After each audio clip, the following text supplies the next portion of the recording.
Nous allons voir comment utiliser les options duplication de vertices, face et groupe. Alors on va commencer par personnaliser la forme que l'on va dupliquer sur un autre objet. On va partir d'un cube de base que l'on va modifier rapidement. Voilà, une petite extrusion.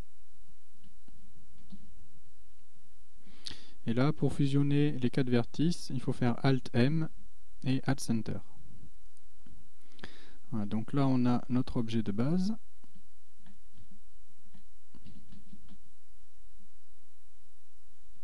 Que l'on va essayer de dupliquer sur donc une icosphère. Alors on va importer une icosphère. On va l'agrandir un petit peu.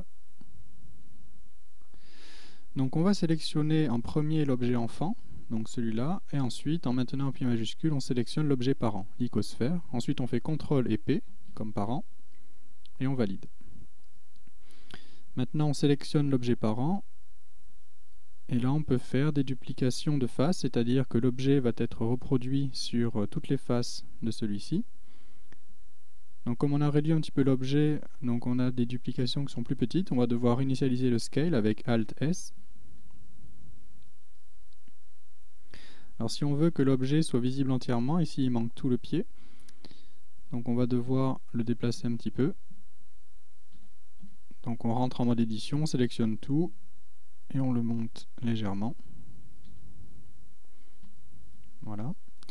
Et on peut faire aussi des duplications donc en fonction des vertices de l'objet.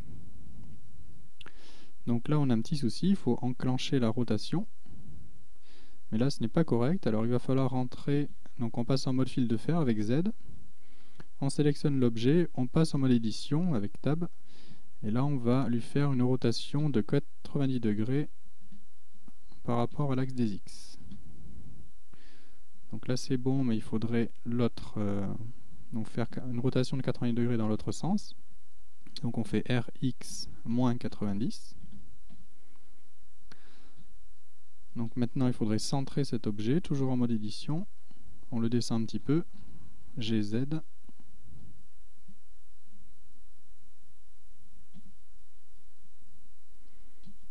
Ouais, de la même manière que pour les vertices, si on veut voir le pied de notre objet, il faudra donc le déplacer au niveau de son centre ici.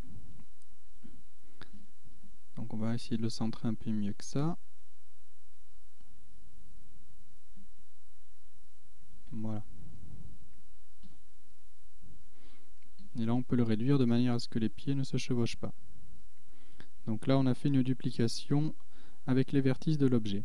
Donc là si on fait un rendu, on ne va pas voir l'objet qui a servi à faire la duplication, donc l'objet parent. Si on fait un rendu, donc on voit que l'icosphère n'est pas là. Donc il va falloir la dupliquer avec majuscule D, faire un clic droit pour annuler, et désactiver la duplication. Donc de cette manière, elle sera visible. Alors ensuite, on va voir une autre utilisation de la duplication. On va partir avec une grille, avec quelques subdivisions. On va l'agrandir un petit peu. Ensuite, on va importer une icosphère, donc qui va être l'objet enfant, que l'on va réduire. On sélectionne l'objet enfant, donc l'icosphère. Ensuite, la grille, l'objet parent, on fait CTRL P, on valide. On sélectionne la grille, on fait une duplication de vertices.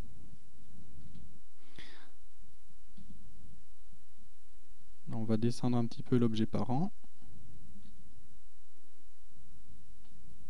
l'objet enfant. Et là, on va passer en mode édition et on va utiliser l'édition proportionnelle avec O de manière à faire varier dynamiquement toutes les icosphères qu'on a dupliquées.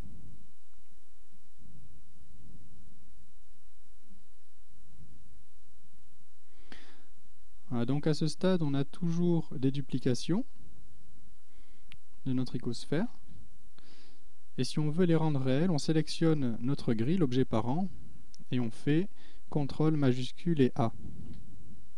Voilà, maintenant, toutes nos icosphères sont des objets réels.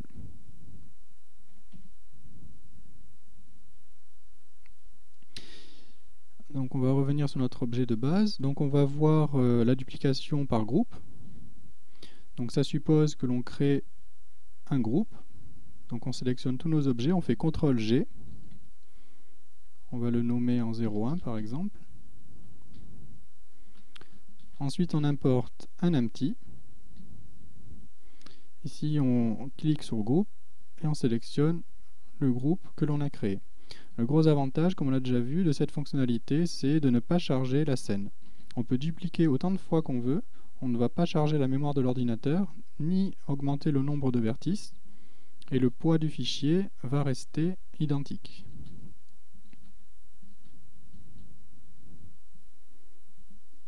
Voilà, donc c'est très utile pour dupliquer des objets que l'on ne va pas éditer, et ça évite de charger son fichier Blender.